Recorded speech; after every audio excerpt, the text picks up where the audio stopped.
Bienvenue sur Gabon 24 dans ce numéro de votre magazine Ici l'Afrique. On parlera de l'élection présidentielle au Mali avec ses enjeux et ses perspectives et du 10e sommet des BRICS qui vient de se tenir en Afrique du Sud. Le bilan de la rencontre nous intéresse.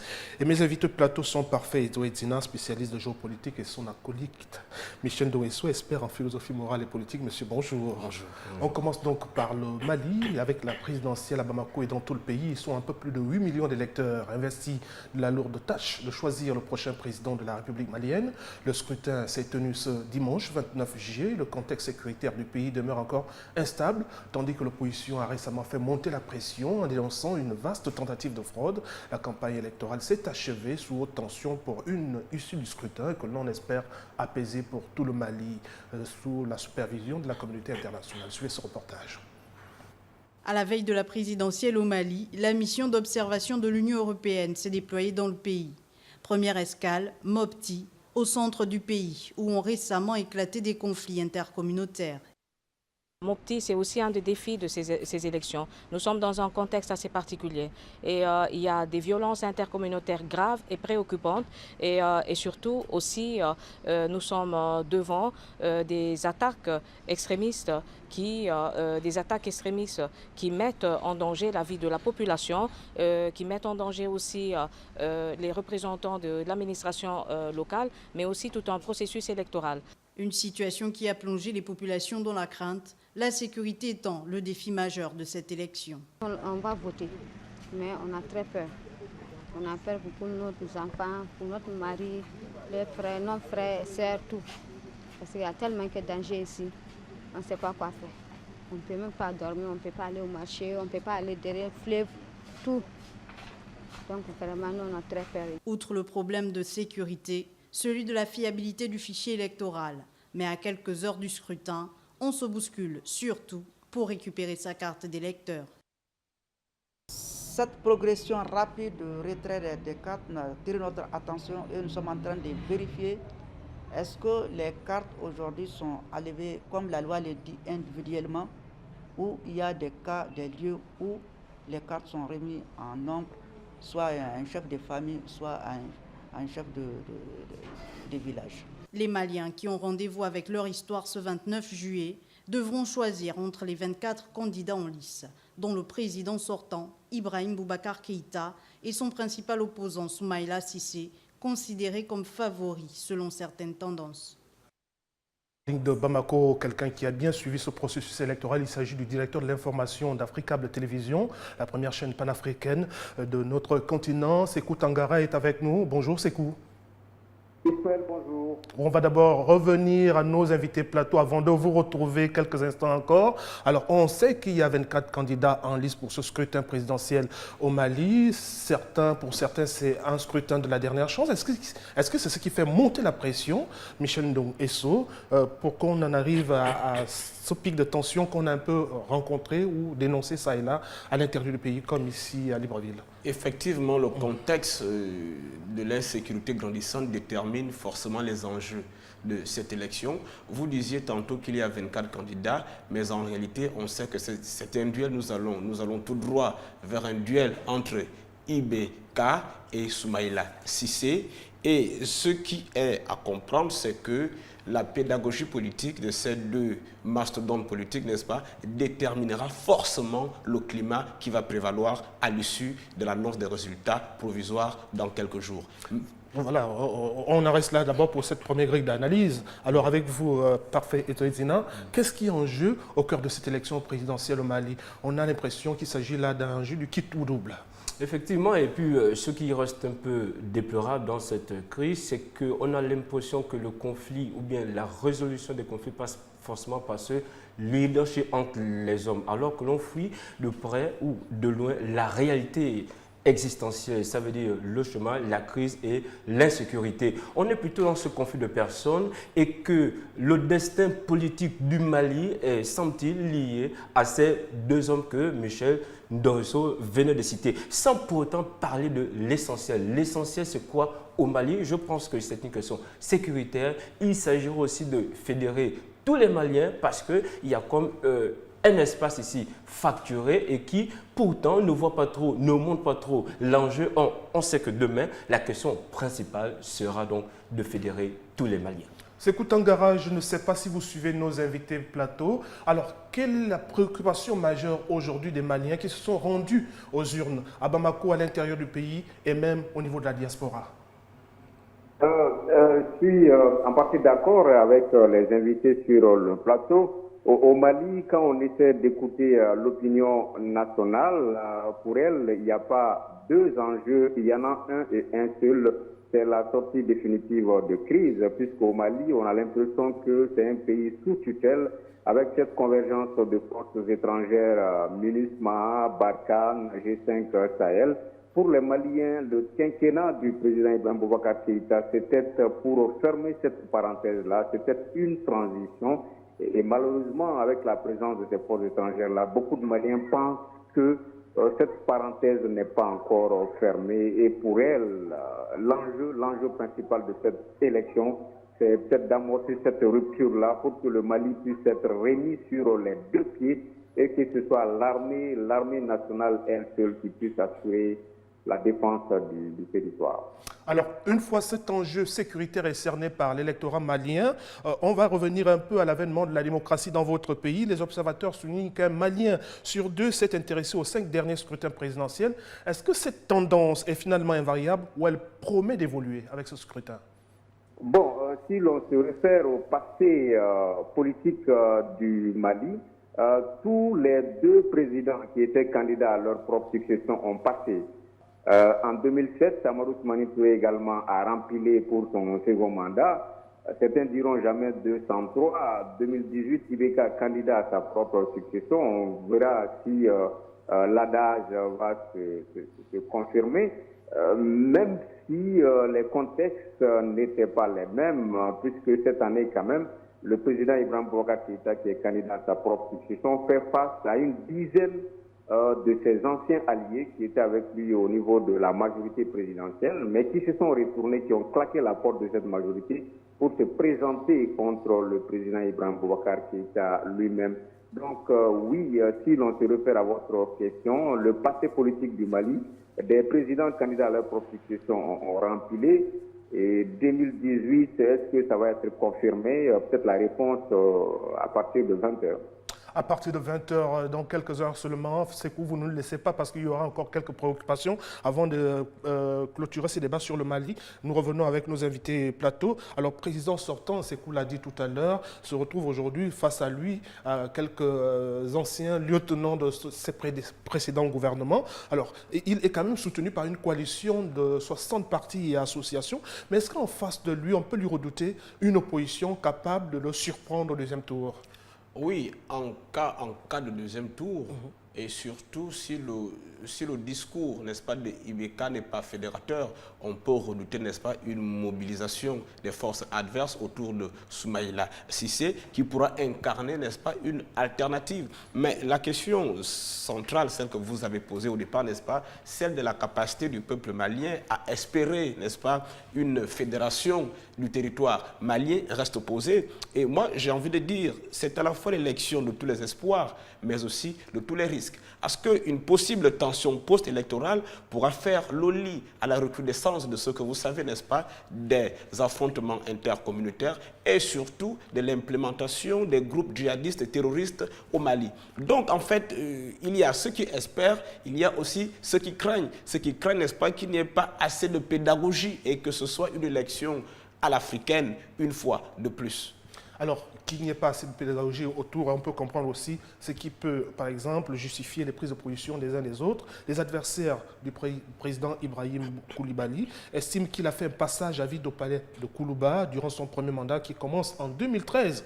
Pouvait-il faire mieux avec le contexte de crise politico-militaire dans lequel il a trouvé le Mali après la chute d'Amadou Toumani Touré? C'est le fondement politique. Je pense que dans cette lecture, il faudrait plutôt voir le discours et la réalité politique. Je pense que ceux qui ont estimé partir, c'est parce qu'ils ont fait une lecture assez profonde en disant qu'il n'avait pas lui-même la capacité de jouer ce rôle en tant que président. Je pense qu'implicitement, on lui reproche d'avoir été passif sur des questions essentielles et qui ont malheureusement conduit à cette crise. Donc je pense qu'il y a là une nécessité, comme je disais, que le fondement, c'était d'avoir la capacité d'attirer le plus grand nombre pour faire en sorte qu'il y ait une solution. Et la solution, elle est toute simple.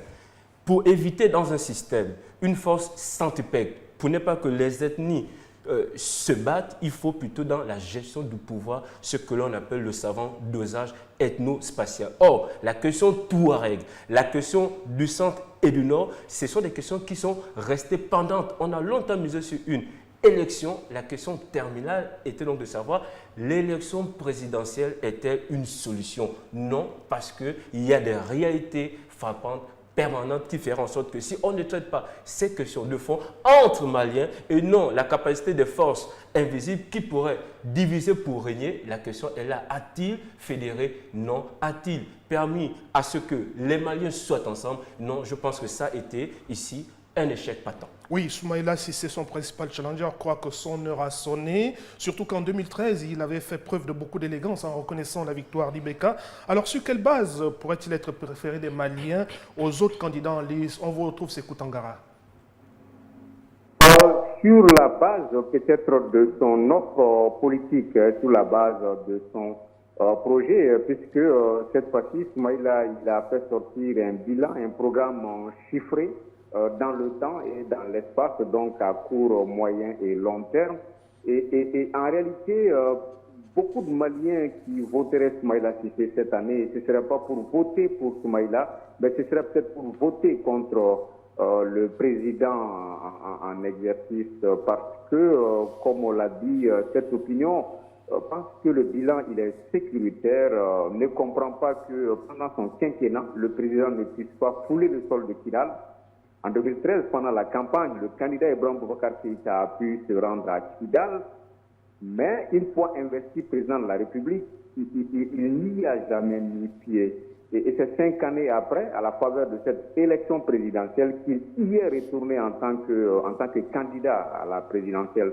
Les Maliens ne comprennent pas cela, que le président de la République ne puisse pas fouler le sol de Kidal. Premier point, il y a d'autres aspects, la courbe de l'insécurité qui a quitté le nord pour descendre vers le centre du pays, à la périphérie même de la capitale. Tout cela, ce sont des facteurs qui pourraient plaider en faveur de Soumaïla Cissé et au-delà de son projet, de son offre politique à lui-même. Voilà, on voit que Soumaïla Cissé a donc une offre sécuritaire à proposer donc aux Maliens. Dernière question avec vous, Sékou Tangara. Cette élection se jouera-t-elle franchement sans l'ombre de la communauté internationale qu'on dit en partie responsable des multiples menaces de la partition du territoire malien depuis 2012?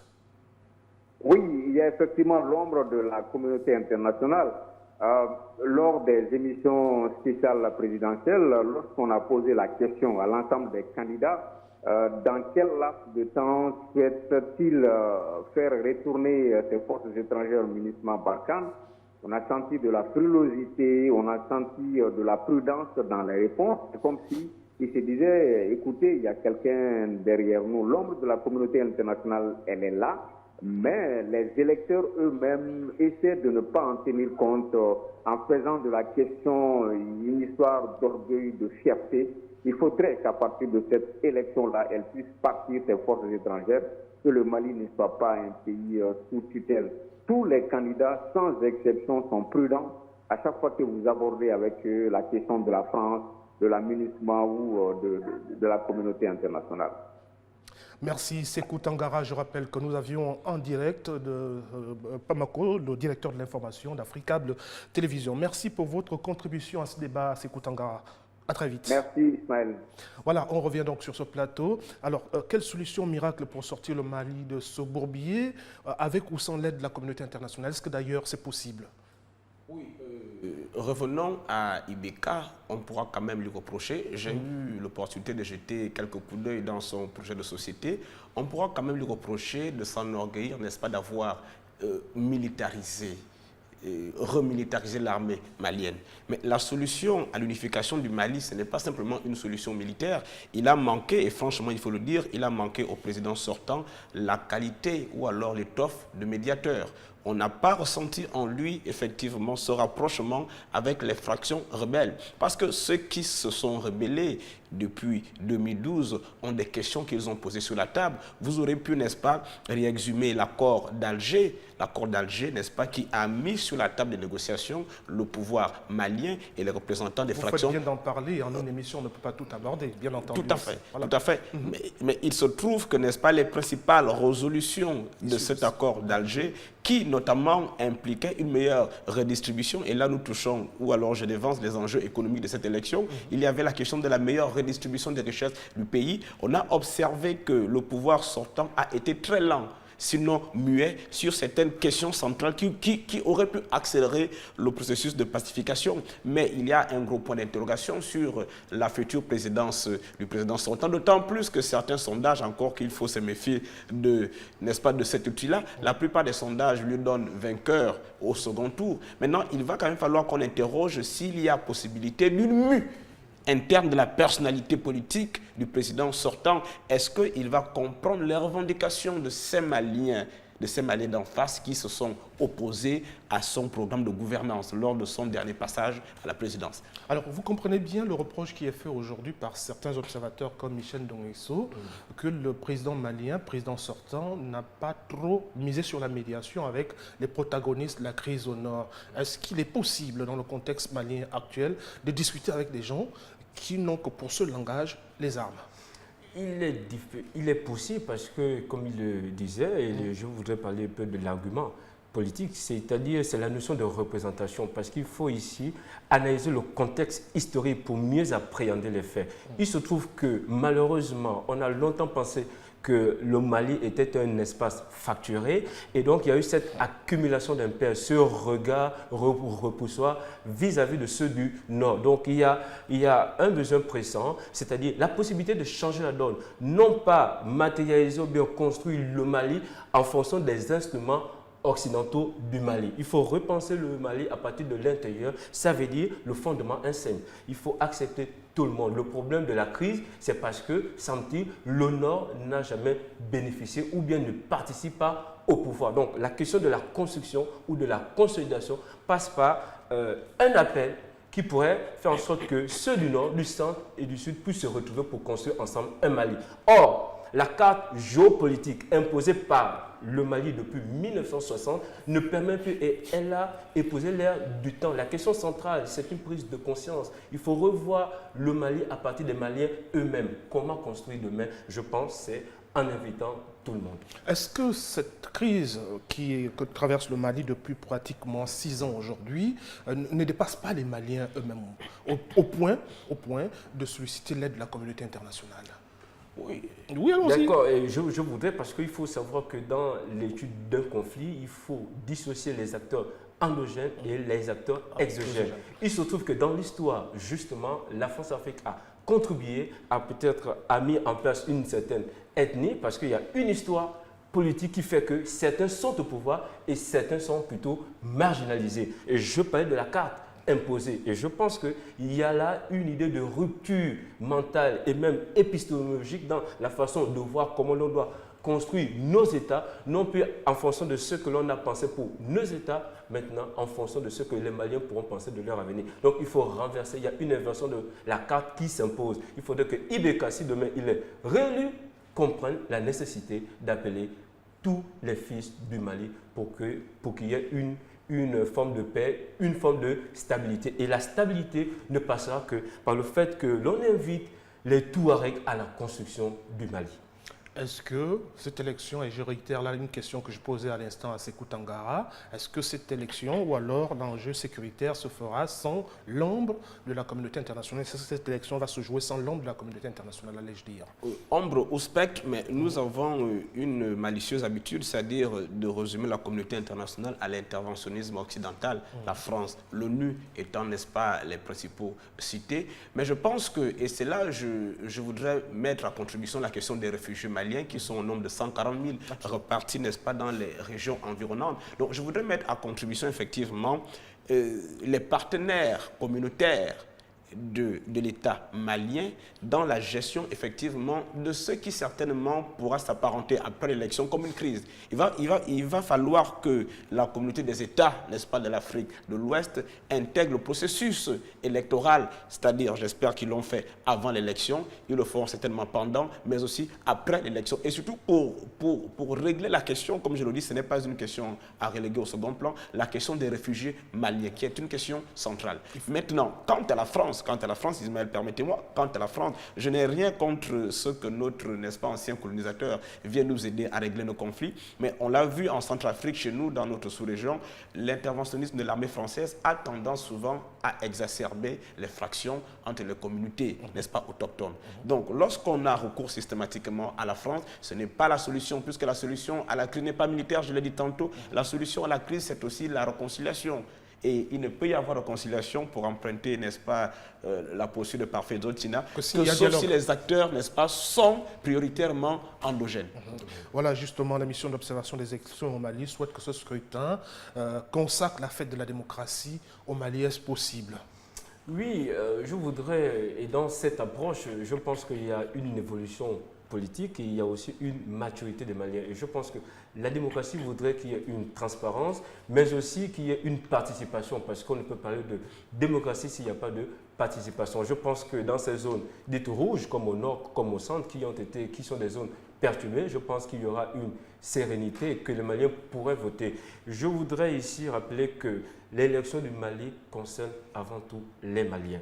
Je pense que la main invisible qui voudrait que l'on impose une personne plutôt que l'autre pourrait aggraver ces conflits. Et la beauté de la démocratie voudrait que si un Malien gagne, que cela ne soit pas le fruit ou le début d'une contestation, mais plutôt d'un applaudissement de ses frères. Encore que la démocratie gagnerait que si les Maliens reconnaissent ceux qui sont au pouvoir et celui qui va gagner demain. Voilà. Est-ce que lorsque vous regardez ces 5 dernières années, la situation que vient de vivre le Mali, vous n'avez pas quelque part mal à la démocratie africaine?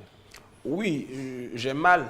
Et d'ailleurs, la question que j'allais susciter s'inscrit dans votre question. En 2013 et en 2016, c'est-à-dire les 2 dernières élections qui ont précédé celle-là, il y a eu un fait, c'est que dans les bureaux de vote, dans tous les bureaux de vote, il n'y a pas eu élection. Donc ce qu'il faut déjà espérer, c'est que dans les un peu plus de 23 000 bureaux de vote, n'est-ce pas, recensés, que tous les Maliens aient la possibilité, effectivement, d'élire leur président. Parce que le mal que nous dénonçons, vous et nous, sur ce plateau, c'est effectivement la non-reconnaissance par les électeurs de ceux qui sont élus. Et nous espérons que cette fois-ci, ce ne sera pas le cas au Mali. Voilà. Lorsqu'un candidat est déjà présenté comme étant le favori, est-ce que ça fausse pas tout au départ? Ça ne fausse pas. Moi, je pense qu'il y a une appréhension, comme vous avez joué avec la loi du non. Moi, je pense que quand on dit qu'il a 60 associations, ça ne veut rien dire sur le terrain. Je pense que ceux qui ont la carte, le vote, ce sont les populations. Et que l'on dise dans des effets peut-être abusifs qu'il y aurait 60 associations, or on sait très bien que c'est de la manipulation. Moi, je pense que la réalité, c'est de laisser, au-delà de toute tendance, au-delà de tout ce que l'on pourrait dire, laisser les Maliens eux-mêmes voter qui y voteront. À quoi devrait se ressembler le futur ou le prochain président du Mali? Ce serait un musulman, un non-musulman? Ce serait une femme?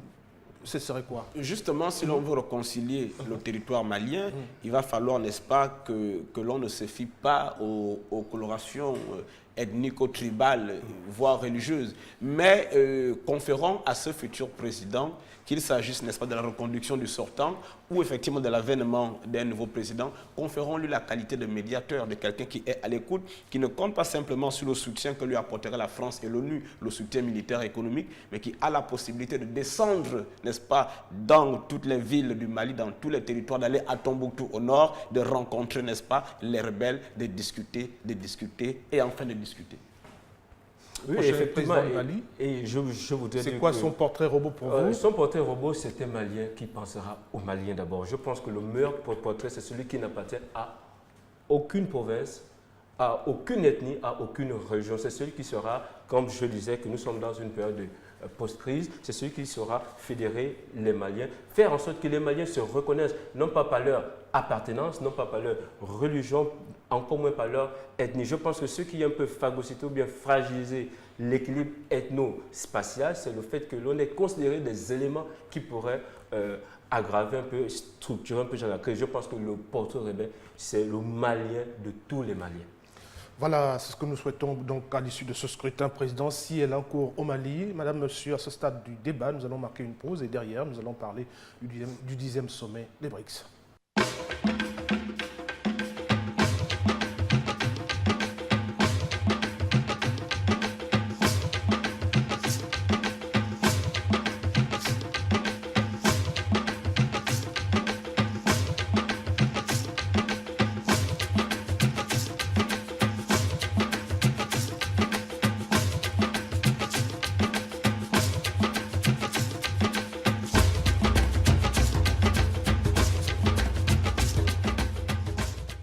À présent, nous allons parler de la fin du 10e sommet des BRICS en Afrique du Sud, une rencontre internationale convoquée dans un contexte marqué par la guerre commerciale, principalement entre les États-Unis de Donald Trump et la Chine de Xi Jinping. Mais le thème de la rencontre témoigne des ambitions des pays membres, Brésil, Russie, Inde, Chine, Afrique du Sud, pour le continent, BRICS en Afrique, la coopération avec les pays émergents pour une croissance inclusive à l'ère de la 4e révolution industrielle. Retour sur les enjeux de ce sommet dans ce reportage de nos envoyés spéciaux à Johannesburg, Lariska Lormamengi et Landry Akono. Comment mettre en place une stratégie commune entre les pays membres des BRICS visant à intensifier les échanges commerciaux entre eux pour avoir des gains d'opportunités afin de contourner les menaces tarifaires des États-Unis. C'est l'un des grands enjeux du 10e sommet de ce regroupement d'économies émergentes. Les dirigeants des pays des BRICS ont fait part de leur inquiétude concernant les effets de ces mesures de politique macroéconomique qui pourraient fortement impacter sur leurs perspectives de croissance. Африка сегодня является одним из наиболее динамично развивающихся регионов.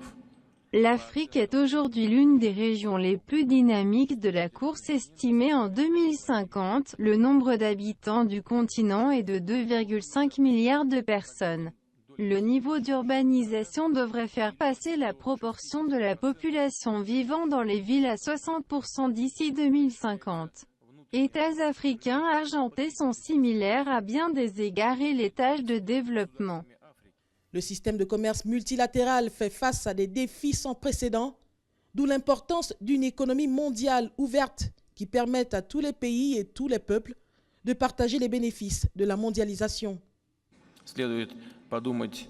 Il faut penser à la déconnexion de nos partenaires et amis africains pour travailler sur chacun de ceux choisis par nous, puis la direction de l'économie finance la sécurité alimentaire. Les BRICS, qui contribuent à hauteur de 42% au PIB mondial, ont vu le commerce entre les pays membres augmenter de 30% ces dernières années.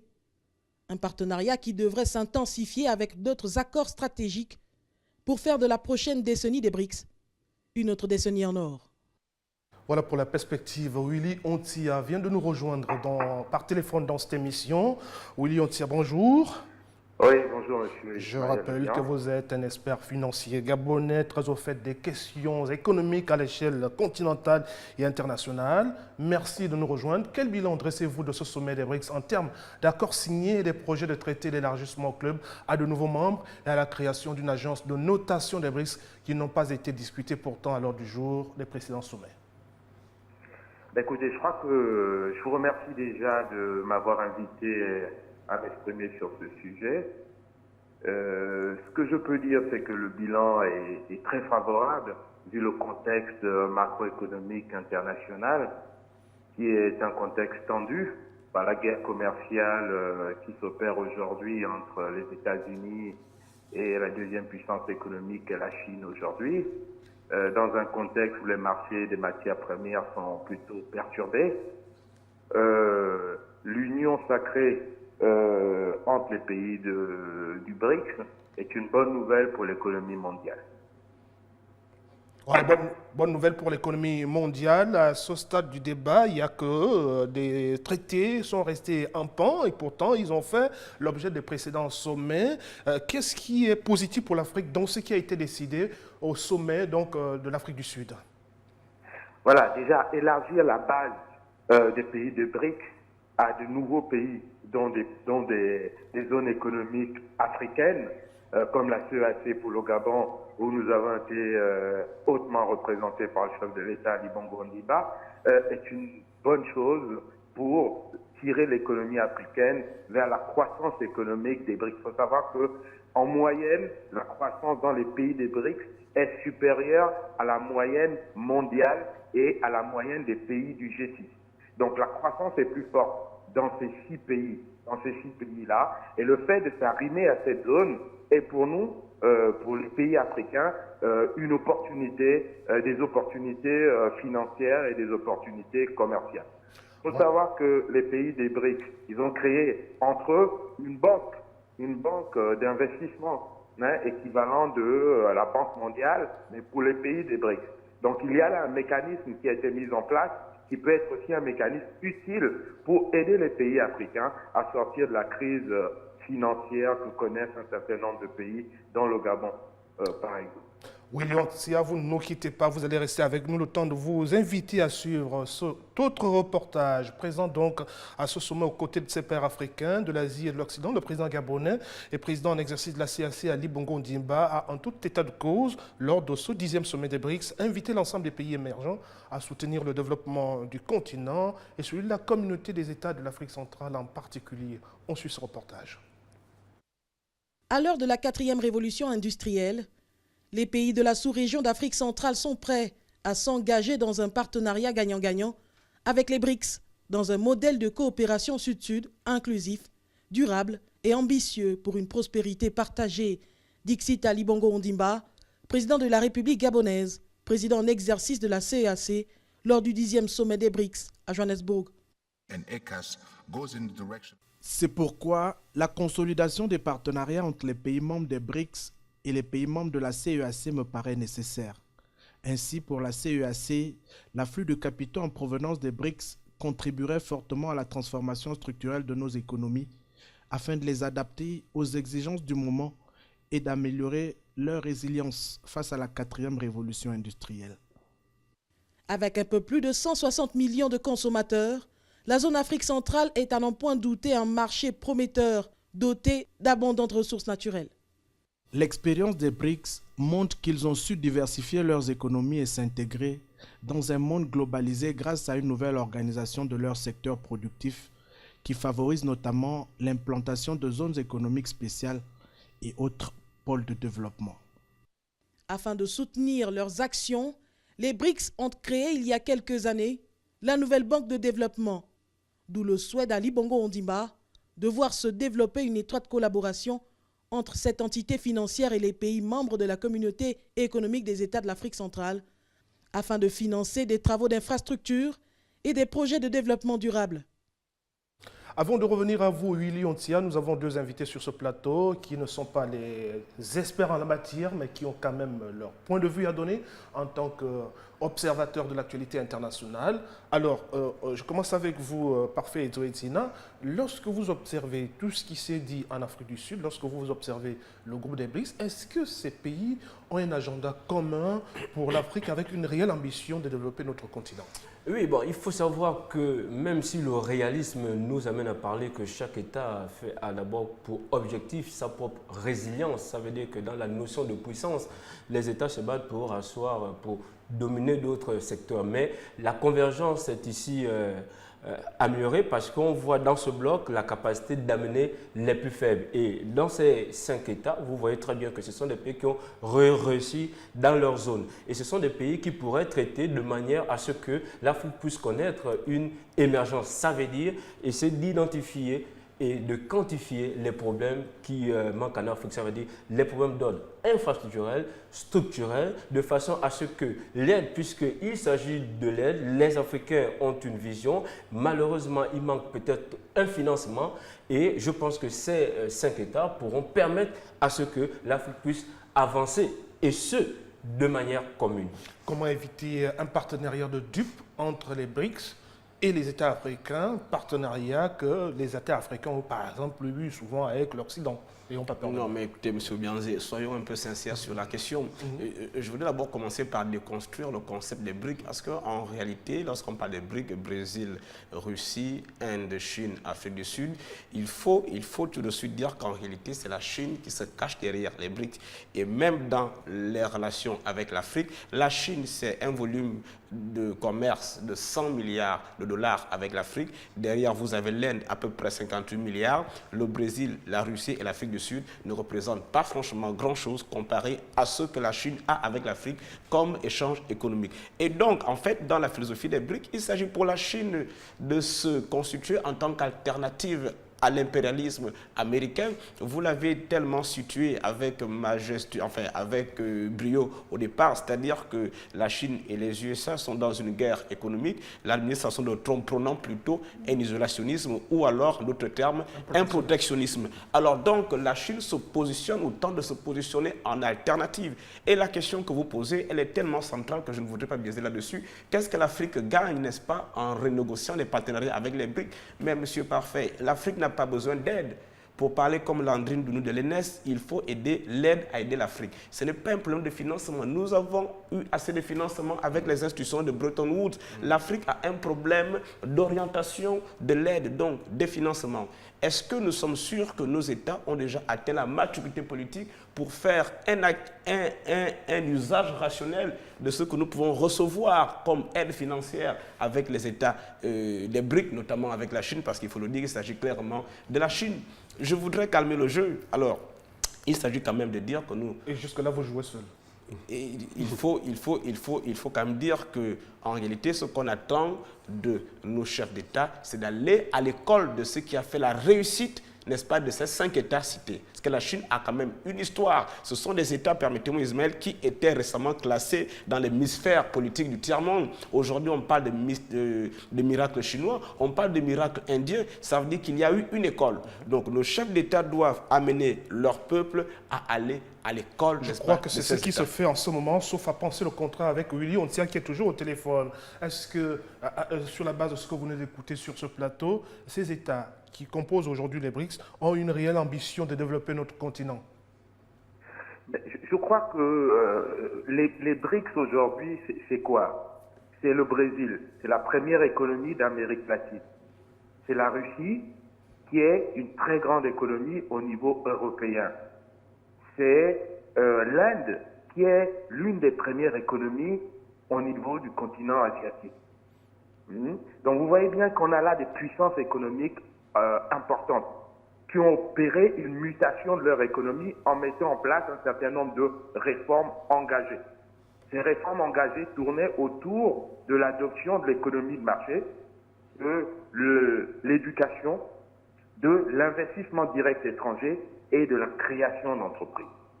Ces différents pays-là ont mis en place des modèles économiques qui aujourd'hui se sont avérés un succès. Ce n'est pas forcément des grandes démocraties, pas du tout. Mais ils ont une gouvernance éclairée et ils ont des résultats économiques, certains, palpables, mesurables, qui en font aujourd'hui des pays qui sont en mesure de remettre en cause l'ordre économique ancien. Voilà. Donc, ce sont des pays d'inspiration pour l'Afrique et la zone CEAC en particulier. Et je pense que c'est pour cette raison que le président de la République, Ali Bongo Ondimba, s'est rendu à ce sommet afin de s'imprégner de ces modèles de développement pour voir ce qui est faisable en l'adaptant avec la morphologie, la psychologie de l'Afrique centrale. Comment on pourrait développer ce modèle pour des économies plus dynamiques dans l'avenir et créer plus d'emplois, atteindre le plein emploi au Gabon et en Afrique centrale pour le bien des populations de notre sous-région. Ce n'est pas mauvais de s'inspirer de bons exemples. Et là, vous avez cité le modèle de réussite économique. Alors, lorsque vous observez un peu les partenariats entre les BRICS et les pays africains, quelles sont les caractéristiques et les tendances qui se dégagent en termes d'exemple sur l'aide au développement ou le commerce? Voilà, je pense que ces pays-là nous donnent déjà l'opportunité de diversifier nos partenaires économiques. Et c'est une bonne chose, parce qu'aujourd'hui, on était enfermés avec cette relation, on va dire, ancienne colonie et nos colons. Et Absolument, oui. Oui, je crois qu'on n'a pas perdu Willy Ontsia. Quelques soucis techniques, on va le retrouver dans quelques instants seulement. Et cette question vaut pour vous également. Quelles sont les tendances et les caractéristiques qui sont au centre des partenariats aujourd'hui entre les BRICS et les États africains? Comment vous les voyez en termes de modèle sur le développement économique et commercial du continent? Effectivement, et là, quand je parlais d'aide, en fait, c'était ce que l'on appelait chez nous la copie créatrice, puisqu'il y a un miroir face à l'histoire, et comme l'a dit Michel Mbonso, donc ce sont des pays modèles. Et je pense que l'Afrique veut quoi? C'est ce que l'on appelait le transfert de compétences. Parce que voici des espaces de coprospérité qui ont, à l'époque de fait, qui étaient dans les années 60 comparables aux États africains. Comment ont-ils fait en sorte qu'il y ait des mutations de façon à ce que ces pays puissent être des modèles? Premièrement, ils ont fait ce que l'on appelait dans les années 80 la diaspora. Ils ont compté sur la diaspora, donc sur la formation, parce qu'il fallait identifier et quantifier les axes de développement pour leur pays. Ils ont donc eu une vision de leur développement. Et voici des modèles qui montrent que l'Afrique, qui n'a pas encore assis ce que l'on va appeler une économie de marché, parce que malheureusement, à contrario, l'Afrique reste dans cette appréhension de vendre simplement ses matières premières. Et je pense que le transfert de compétences voudrait faire en sorte que l'on passe des pays qui vendent les matières à un pays qui transforme localement ces matières premières. Comment ont-ils reçu? Je pense que c'est à partir de là que l'on pourra lire ces mutations de façon à ce que les Africains puissent un jour reproduire ces éléments. Je crois que Willy Ontsia vient de nous rejoindre. Quelques soucis techniques il y a quelques secondes. Willy, oui. Peut-être revenir un peu sur ces partenariats entre les BRICS et les pays africains. On a l'impression, lorsqu'on entend parler du 10e sommet d'Afrique du Sud, que ces partenariats-là sont nés seulement hier, alors qu'ils ont quand même une histoire. Comment ont-ils impacté sur le développement du commerce, par exemple, l'aide au développement et le commerce sur le continent africain? Merci, Monsieur Ismaël Bien, et encore toutes nos excuses aux téléspectateurs pour la coupure. Je dirais que effectivement, le commerce international est fait de partenariats, et l'Afrique a besoin de partenaires solides, fiables et efficaces pour développer un écosystème qui permette d'atteindre, on va dire, le carré magique pour nos économies. Le carré magique, c'est quoi? C'est le plein d'emploi, c'est la croissance, c'est la maîtrise de l'inflation et d'autres critères en matière, par exemple, d'excédent budgétaire au niveau des finances publiques et également au niveau de l'excédent au niveau du commerce international. Donc pour ça, on a besoin de partenaires solides pour nous aider à transformer nos économies, pour passer des économies monoproductrices à des économies diversifiées. On a besoin d'avoir des partenaires qui nous aident à développer la formation, qui nous aident à développer la création d'entreprises, créer des partenariats gagnant-gagnant, notamment à travers des partenariats publics-privés qui vont nous permettre de transformer notre environnement économique pour que nos économies soient plus solides, plus résilientes et qu'elles aient des résultats économiques au niveau international avec une croissance du PIB qui soit plus importante. Oui, je crois que la zone spéciale économique d'Angkok est une parfaite illustration de ce partenariat. Voilà, la zone spéciale d'Angkok, c'est le modèle chinois de Shenzhen, qui est une réussite phénoménale qui a permis de tirer la croissance chinoise. Et créer une zone de ce type au Gabon est une opportunité. Mais on en a déjà parlé une fois, M. Ismaël Obian, pour que cette zone soit pleinement optimale, il y aurait encore pas mal de choses à faire pour qu'elle puisse atteindre les objectifs assignés par le gouvernement et par le partenaire OLAM qui a créé cette zone en partenariat public-privé avec l'État gabonais. Mais c'est un des exemples de ce qui peut être fait, de ce qui peut être calqué et amélioré pour permettre de tirer la croissance économique de notre jeune nation vers le haut et transformer et créer des opportunités d'emploi pour les concitoyens gabonais. Quand on sait que le taux de chômage dans notre pays avoisine les 30%, c'est énorme. On a donc besoin d'innover, on a besoin de créer de la richesse, on a besoin de créer des partenariats qui permettront de mettre en place des entreprises, d'augmenter la production, augmenter l'investissement, créer plus de richesse. Voilà, et créer ce qu'on appelle, ce que Keynes appelait un multiplicateur keynésien, qui permettrait d'arriver à une croissance avec un effet vertueux sur l'économie gabonaise. Donc, l'un des premiers effets, c'est cette capacité-là de créer des partenariats, de signer des contrats qui soient gagnant-gagnant. C'est à nous de savoir défendre nos intérêts. Si des individus se déplacent, vont signer des contrats juste pour faire plaisir et puis encaisser quelques pots de vin, ça ne va pas aider l'Afrique. Mais si on a bien réfléchi, bien négocié nos contrats, ces contrats peuvent avoir un retour sur investissement puissant pour les pays d'Afrique et notamment pour un pays comme le Gabon. Il faut être assis à cette table des BRICS parce que je pense que c'est l'avenir de l'économie gabonaise. Et là, je rends hommage à la présence du président de la République, Ali Bongo Ondimba, à ce sommet pour défendre les intérêts du Gabon et pour défendre les intérêts de la CEAC dans ce développement économique. Parce que d'ici 2025, 2040, le PIB des pays des BRICS sera supérieur au PIB des pays du G7. Donc c'est un indicateur assez important. Alors on va terminer. Un indicateur important pour montrer que c'est vraiment l'avenir de l'économie. Dernière question à vous poser. Tout ceci se déroule dans un contexte de guerre ou de menace de guerre commerciale entre les États-Unis et la Chine. Est-ce que l'Afrique ne risque pas d'être prise en otage dans cette guerre commerciale annoncée si un jour elle a lieu? Vous avez parfaitement raison. Parce que si la guerre commerciale, qui pour le moment n'a pas encore atteint, on va dire, sa vitesse de croisière la plus importante, aujourd'hui, on s'essaie, on essaye, mais on n'est pas encore en plein dedans. Mais si cette guerre commerciale venait à s'accentuer, elle aura un effet sur la croissance mondiale, donc sur la production mondiale qui pourrait baisser. Et cette baisse de la production mondiale impacterait une baisse de la demande de matières premières, et cela inciterait une baisse du prix des matières premières qui va accentuer la crise potentiellement dans les pays d'Afrique. Donc nous avons intérêt à ce que cette guerre commerciale ne soit qu'une guerre commerciale de façade et pas une guerre commerciale réelle, car les impacts macroéconomiques, monétaires et financiers seraient trop importants pour l'Afrique qui souffre déjà de l'environnement macroéconomique mondial qui est plutôt affaibli. Merci Willy Ontsia. On aura l'occasion de vous retrouver lors des prochains numéros.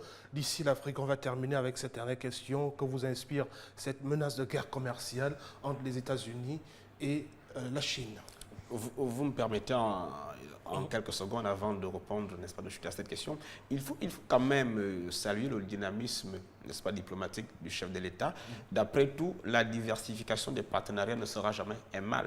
Ce qui était mal, ce qui serait mal pour l'ensemble des États africains, c'est de ne pas savoir prendre des leçons chez ceux qui ont capitaliser toutes les démarches, toutes les initiatives. Effectivement. Alors, pour revenir à votre question, la guerre commerciale entre les deux géants du monde, vous savez, lorsque deux géants sont, n'est-ce pas, dans une guerre sans merci, il va de soi que les petits États, comme les nôtres, nécessairement prendront des coups. Maintenant, tout dépendra aussi de notre positionnement.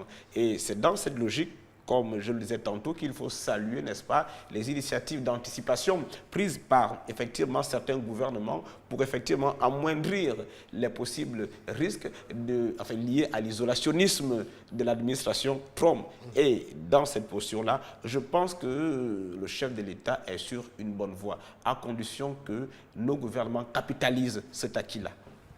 Oui, et est-ce que cette guerre commerciale aura vraiment lieu un jour? Mais il s'agit simplement d'une menace. Il y a une menace. Il faut d'abord appréhender un fait, c'est que le commerce international est un facteur de compétition et donc de l'acquisition de la puissance. Il est naturel que pour avoir l'accès et le contrôle des matières, les États se battent pour l'acquérir. Donc il y a naturellement compétition. Mais entre qui et qui? Deux grands. Pourquoi? Parce qu'il y a une notion d'équilibre qui se dit. Parce que dans ce que l'on appelait l'arrière-cour, il faudrait bien que les États-Unis sécurisent leur marché et aient accès à ces matières premières. Il existe aujourd'hui la montée en puissance des acteurs, donc ce que l'on va appeler ici des perturbateurs, ceux qui viennent un petit peu démotiver cette puissance qui voudrait que les États-Unis appréhendent le monde. Et là, je pense que dans ces rapports de force, il y a la Chine, mais la Chine est aussi là pour sécuriser les plus faibles, puisque la Chine a aussi une appréhension d'arrière-cour. Elle est devant et elle sécurise par les matières premières et le financement. Donc la question centrale, il y aura menace, il y a toujours guerre, parce que dans la vie, il y a toujours la guerre, mais la guerre n'amène pas forcément à l'affrontement direct. Merci à vous deux d'avoir accepté notre invitation, Parfait Edzoedina et Michel Ndongesso, que nous aurons l'occasion de retrouver dans d'autres numéros d'ici l'Afrique. On remercie aussi la contribution de Sekou Tangara en direct de Bamako et de Yuli Ontia depuis Libreville, qui était de ces débats qui se referment. À très vite sur Gabon 24.